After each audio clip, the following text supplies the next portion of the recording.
अच्छा त्यो गर्न सकिन्छ भन्ने हाम्रो आइडिया थियो गर्न सकिन्छ फर एक्जाम्पल मैले मेरो 10 जना जापानिज साथीहरु लिएर आउँछु हैन मैले 20 जना लिएर आउँछु हो मैले त्यसो कति जना ल्याउनु 40 सबैजनाले यही एउटा फिल लिएर हैन हाम्रो किनकि हामीले गर्नु खोजेको कुरा एउटै हो एटलिस्ट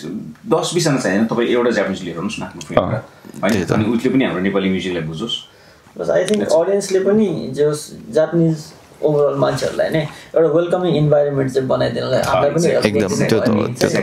अनि ओभरअल यसले फाइदा हुने भनेको हामी एज अ इभेन्ट अर्गनाइजर हामीलाई मात्रै हैन कि ओभरअल नेपाली कम्युनिटी इमेजलाई फाइदा हुन्छ फर एक्जाम्पल अस्ति मैले तिमीलाई अघि पनि भने भियतनाम फेस्टिभलमा जापानको राजकुमारी आउँछ पनि हाम्रो फेस्टिभलमा वाइ नट त्यही त एक्ज्याक्टली अनि राम्रो अप्रोच भइरा छैन नि त केही न केही अब गल्ती भइरा छ नेपाली फेस्टिभलमा नि आई डोन्ट थिंक त्यस्तो विधि जापानिज पप त्यो पार्टिसिपेसन छ जस्तो लाग्दैन के मलाई त्यो त